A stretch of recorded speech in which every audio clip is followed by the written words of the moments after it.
move on as we begin. We're going to look at our text found in Psalms chapter 30. Psalm chapter 30. And I'm going to read for you a part of verse 5 as we begin our text today. Psalms chapter 30. Verse 5. I'll be reading from the New International Version. And it reads, "Weeping may stay for the night, but rejoicing comes in the morning."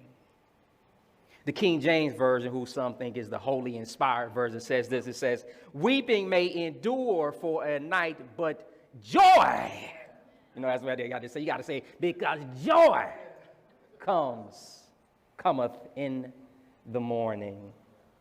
When my wife and I purchased our first home, we were so excited that on the day that we received the keys to the house, that without having a U-Haul truck to move our things, we packed as much stuff as we could in our car, and moved immediately in that night. All we had with us is our air mattress. We moved right in and we moved right away. But I found and I later heard this story about Jen Larson and her mother. They were just as excited as we were. They was filled with joy. They was filled with excitement about the fact that they had purchased their new home. Just like us, they had scraped together all of their money, and they combined all of their money that they could so that they can purchase this new home. And with that excitement, they got ready to move into their house, but they discovered that there was someone already in the house that they purchased.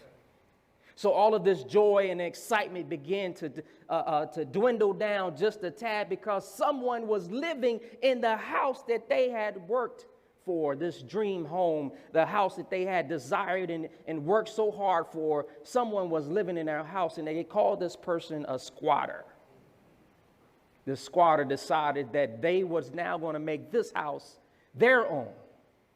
In spite of how much you paid and how much joy and excitement they had, Jen Larson and her mother were now depressed and sad because someone was living in their home and their joy was gone. How many of us have been in situations in our lives where we were excited about something, then our joy was taken away? Our text today says, "Weeping may endure for a moment, but joy comes in the morning." But how long is it going to take for that joy to come? Have you ever been in that situation or in that moment where you were hoping and excited, but then that joy was crushed, and you were now in your darkest of moments, and you were now trying to figure out, when is the sun going to shine and to bring light to your dark situation? You're wondering, when is your joy going to come? And that morning seems to never come. Or perhaps the morning does come and you find that your situation has not changed. Has anybody ever been in that place where you woke up, and if we're all honest, we've been in a place in our lives where we were hoping that things would be different in the morning, but things were not just only different, but they were actually worse. And we have in our text right here, we find, we look at this situation of David, who had wrote this psalm for all of us, for those moments in our lives when we feel like we're in our darkest of moments, when we feel like the joy in our life has all gone and that the joy will never come in the morning. David wrote this psalm for you. He wrote this song for me to remind us that when we reflect about what God has done, we'll begin to give God all of the praise. David wrote this psalm. He wrote it to all of us. He was reminding us because he was going through some dark moments himself. David, just like Jen Larson, had found that something had squatted and someone had settled down into their life and taken away every ounce of joy that they had. And when I look at this text, I think about all of us. I think about the different things that we've gone through in our lives, the losses that we've had, the friendships that we've lost, or the family members that we've lost, or the love that we've lost, maybe even between each other. And then it's hard to celebrate. It's hard to find joy in life when you are in the darkest of moments of your life. And David wrote this, and they said that if David wrote this, he was on the brink of dedicating his palace, his temple that he resided in. In the inscription, that's what it says. It's a psalm of David for the dedication of the temple of David. But David said this in the very first verse. He says, I will exalt you, Lord. In other words, David was intentional about giving God the honor, giving God all of the praise. And he said to himself that no matter what's going on in my life, I will exalt you, Lord. David was telling us this thing right here. If you're writing anything, he was saying, even in your darkest of days, give God all the praise. I'll say it like this. Give God the highest praise even in your darkest days. Give God the highest praise even in your darkest days. He says, I will exalt you, Lord, for you lifted me out of the depths and did not let my enemies gloat over me. You see, David says, I will exalt. That means that no matter what's going on in my life, whether it's the past, the present, or the future, I will lift up, I will give you the highest praise. And then we'll begin to walk down this text. David will begin to answer for us, all of us. If we look at his life and we look at our lives, we'll begin to see that we too can give God the highest praise, even in our darkest days. But we first start, we got to look at that word exalt. It says, I will exalt. When I look at this word in the Hebrew, it means that it has this an action verb that's not tied to a distinct moment in time. That this word means I will exalt. It means that I will exalt God for what he has done, for what he is doing, and for what he will do. David is reminding us that God has done some things for us in our lives. He is doing some things for us in our lives, and he will continue to do some things in our lives. Therefore, we must give God the what? Highest praise. He says, I will exalt you, Lord. Again, so you stop right there. So, okay, I will exalt you, God, because of who you are and what you've done in my life, and because he said, Lord. We see when you look at this word, Lord, this word in the original language also meant Yahweh. And today we say Jehovah, or today we say God, but in that day they knew that this word had a lasting impact. That this name, as we said before, saying earlier today, is that this name is above all names. That Lord, David said that I will exalt you, Lord, because the Lord was significant. This name was significant because it meant that you were the eternal one.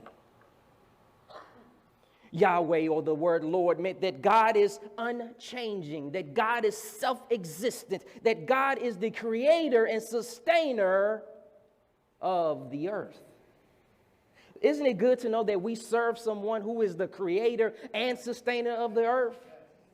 In Exodus 3:14, when Moses was going to, he said, who should I say to you all? He says, you should tell them that I am who I said that I am. He says, I am the great I am. In other words, he was saying to him is that it says that I am the one who causes to be. That means that no matter what you need me to be, I can be that very thing that you need. If you need me to be the healer, I am. If you need some resources for your finances, I am. God is telling all of us that I am everything that you need, but you have to put your trust in me because I am the great I am. So when you call God, when you call on the name of the Lord, you need to know who it is that you're calling, right? I don't know about you all, but everybody knows that when you're walking around in the mall or when you go around, and you know the name Mama, right? Everybody calls their name Mama, but everybody knows the distinct voice of their own child. Like if one child was to be lost in the crowd and one person said, mama, every mom, that particular mama would know who it is that was calling on their name. Well, guess what? Our God knows who it is that's calling on his name when we're in need. And David says that because you are Yahweh, because of what you've done for my forefathers, I know that you will do the same thing for me. And he says this, I will exalt you, O Lord, the self-existent one, the one who is faithful, the one who has made a covenant with me and the Israelites. And God says that just as you made that, just as God made the covenant with the Israelites that time, he's also made a covenant with us. That he is the self-existent one. He is the creator of all things. He is the one that we can rely on. He is the one that will provide and meet our every needs. So therefore, we must always exalt and give God the praise even in our darkest days. So here's why. Here's why we give God the highest praise even in our darkest days. It's right in this, because God hears and answers. So God hears and answers you. So God is saying, look, I'm not just one that just saying that, hey, I hear you. Kind of like your husband, right? That you, when you're talking to your husband and he nodding his head yes, but he ain't heard nothing you said. God is saying, look, I hear exactly what you're saying, and not only do I hear you, but I'm going to answer you. Look at the text. It says right here, verse 1. It says, I will exalt you, Lord, for you lifted me out of the depths and did not let my enemies gloat over me. It says, Lord my God, I called to you for help and you healed me. David saying, God, not only did you hear my pain, not only did you hear my cries, not only did you hear my prayers, but you also answered me. You see, they said that David was probably in some midst of some distress. That he was on the verge of, on the brink of dying. He was near death. He was in his darkest moments, and he cried out to the Lord, and God answered. God answered by healing him. God answered by rescuing him from the place that he was in. Has anybody ever had a dark moment in your life where you cried out to God and you were wondering, God, are you listening? And that day went by. That moment went by. That hour, those months, those years gone by. You felt like God didn't hear your prayers. And I'm here telling you today is that David is saying that God not only heard your prayers, but he's answering them. It may not be when you want it. You may not be when you want the answer, but God is working behind the scenes, answering your prayers in ways in which you can't, because he is the I am. Means that he's not confined to time. He's not confined to some moment in time. He's not confined to the situation or the deadline that you may have set in your mind. God says that I am.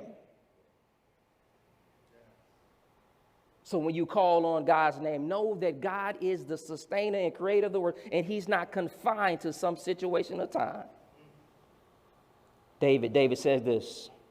He says, I will exalt you, Lord.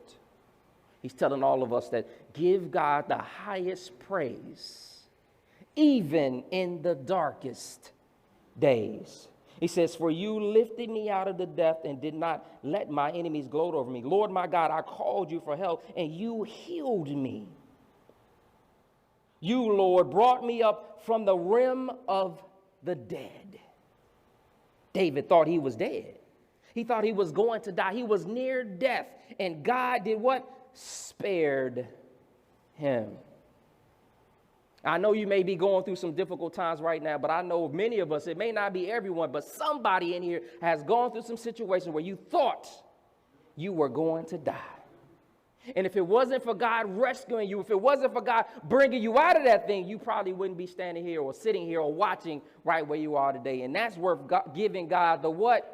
Highest praise. So God We can give God the highest praise, and even in your darkest days, because God hears and answers you.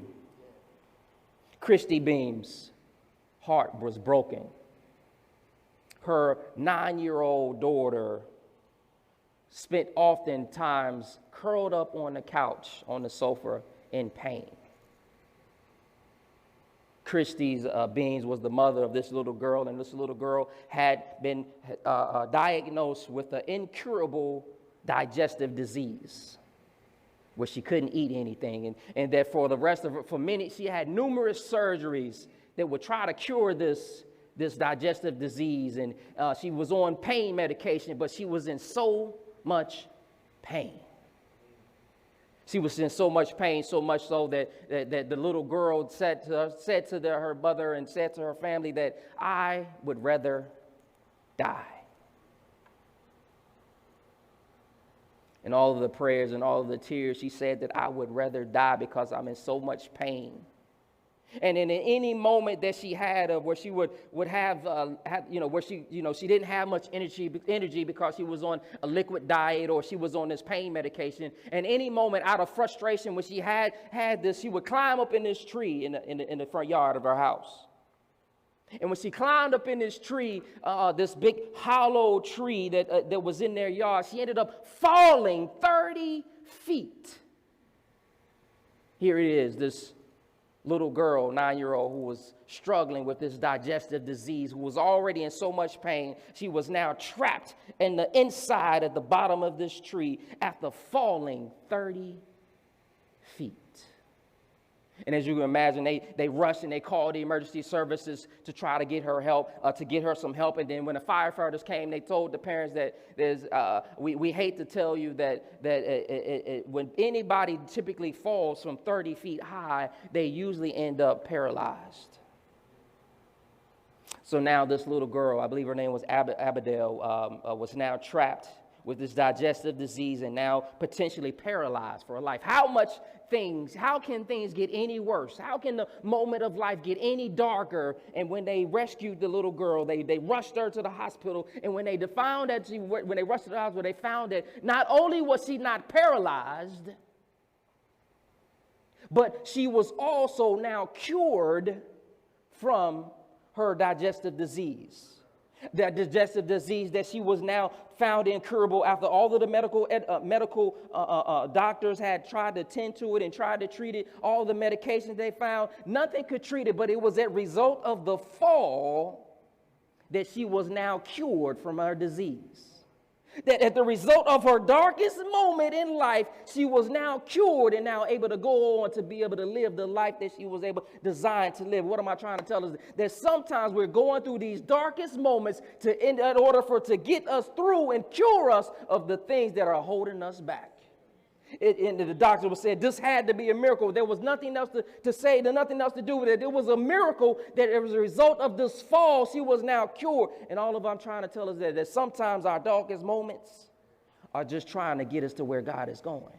So instead of you wallowing in pain and crying in tears and thinking that God has abandoned you, remember that God has never abandoned you and that God is still worth the highest praise even in your darkest days, because God not only hears us, and he also answers us. But not only does God hear and answer us, but he also rescues us. We've already kind of talked about this point, but I'll hit it again, is that basically that David was in this distress. He felt like he was in a pit. He says that you, Lord, brought me from the realm of the dead. You spared me from going down to the pit. And then he says that he turns to the rest of us. He says, sing praises of the Lord, you, his faithful people.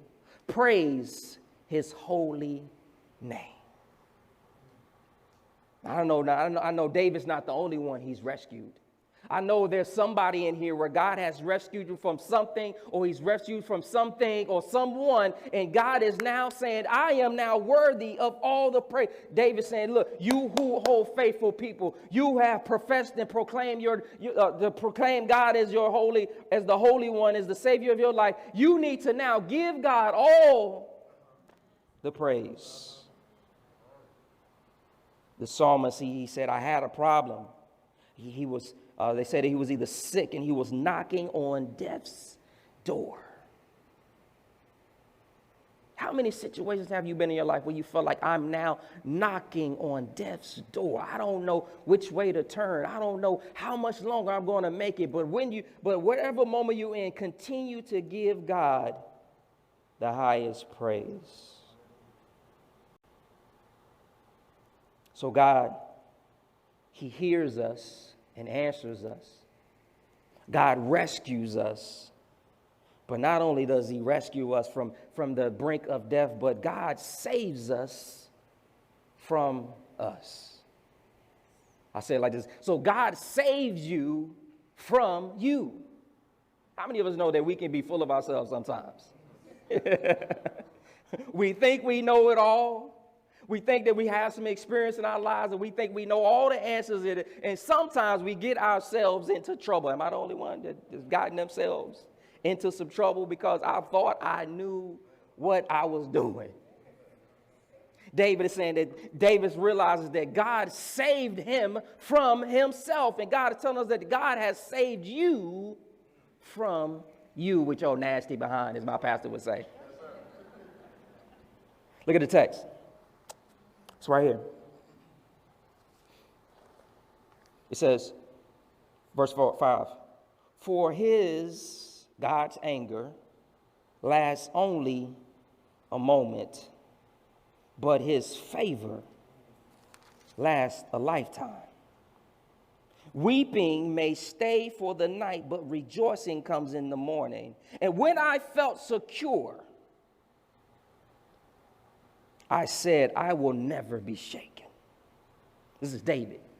He said, like, you know, when he thought he had it going on, when he thought he had it all together, you know, I'm getting my palace built, I'm the king and everybody's praising my name. He said, when I felt secure, when I thought it was all about me and I would never be shaken, the Lord, when you favored me, you made my royal mountain stand firm.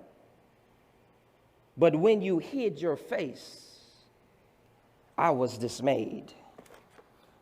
So I looked at this in another text. Another translation says this. It says, when I was prosperous, I said, nothing can stop me now. Your favor, O Lord, made me as secure as a mountain. But then you turned away from me, and I was shattered.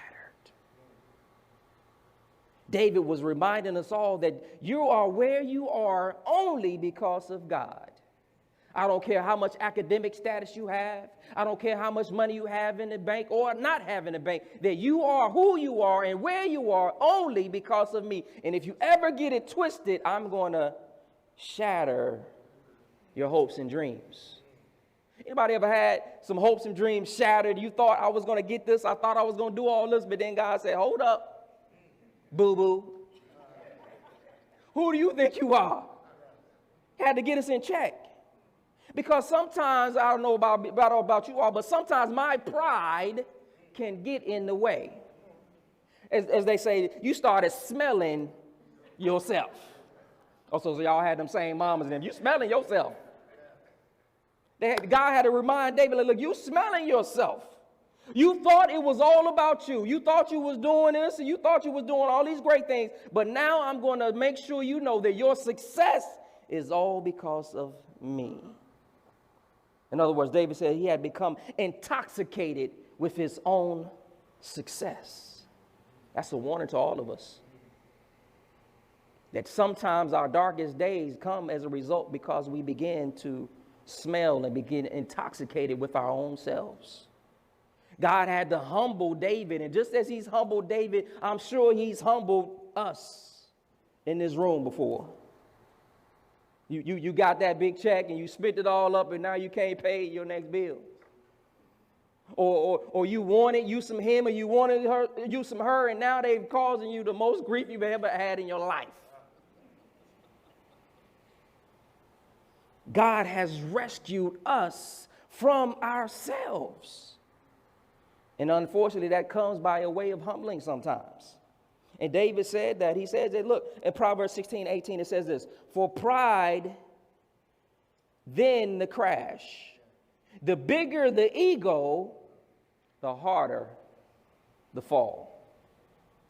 Proverbs 16:18, the Message Bible says that. It says basically, the bigger the ego, the harder the fall.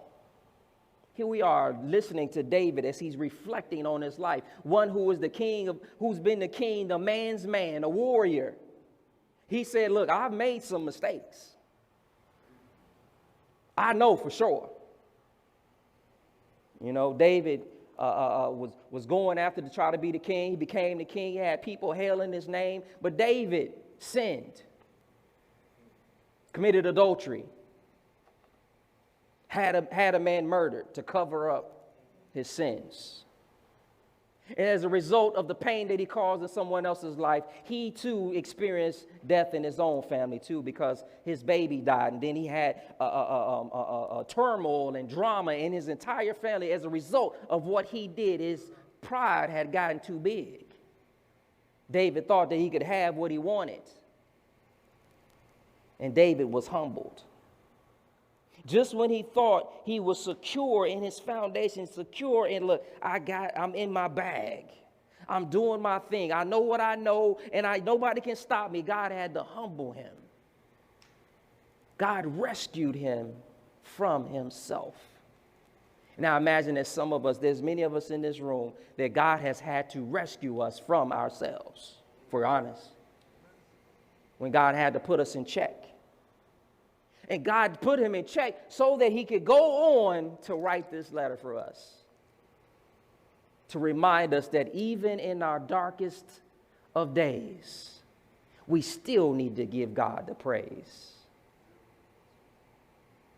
Even in your darkest of days and moments, hours, weeks, years, it may seem, God is still worthy of our praise.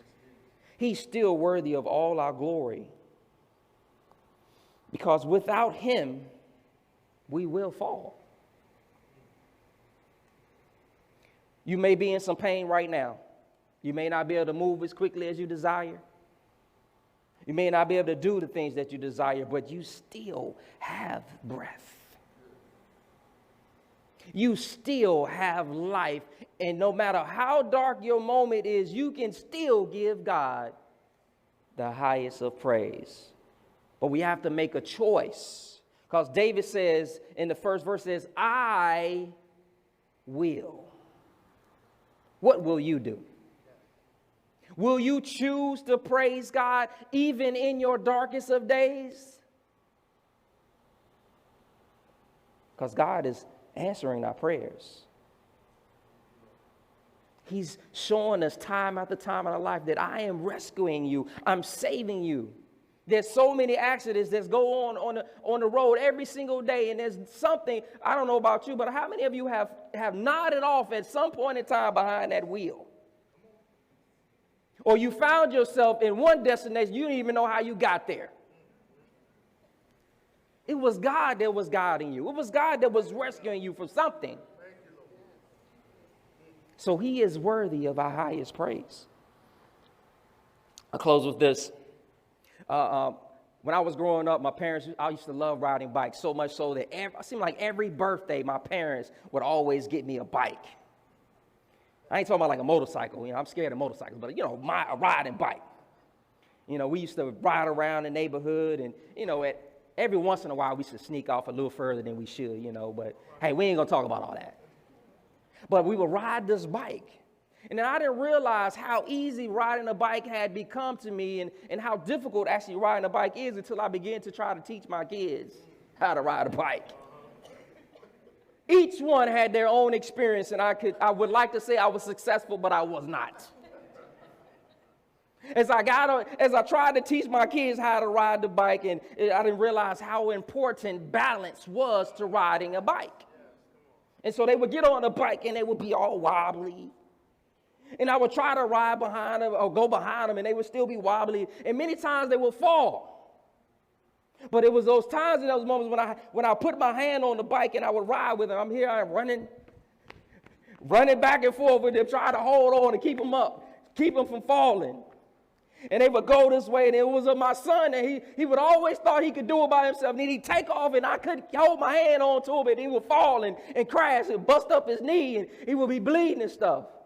But then it was the others that my oldest daughter that I don't know if I was all that successful for her, but she was always comfortable with allowing her father to run behind her, holding on, because she knew that as long as her father was holding on to her, that she wasn't going to fall. And what I'm trying to tell us today is that our Father is running behind us all along, holding on to us, trying to ensure that we don't fall, that even in our darkest of days, there God is running behind us, holding on to us. And if we will just understand and know that no matter what's going on in your life, our Father is there holding on, that even in your darkest of days, your Father is there holding on. No matter how far you go in your spiritual journey in life, your Father is there holding on, ensuring that you will get your balance so that you can get to the destination that God has called you to. So give God the highest praise, even in your darkest of days. I know this message may not be hitting hard for some of us right now. And maybe some of you it is. But there's a time in our life where we're all going to go through some dark moments in our lives. And we're going to need to remind ourselves that no matter what's going on in my life, I'm still going to give God the highest praise. God, it may not be going as well as I wanted to, and it may not look like what I wanted to, but I know, God, you're right there with me. And that just as you were there for the Israelites, just as you were there for my forefathers, just as you was there for my grandmama and them, just as you were there for Pappy and them, God, you are there for me, and I will choose to exalt you. I will choose to give you the highest praise. Not my mama, not my daddy, not my sister, not my brother, not my pastor, not my deacon, not this, but I will give God the highest praise. Let us pray.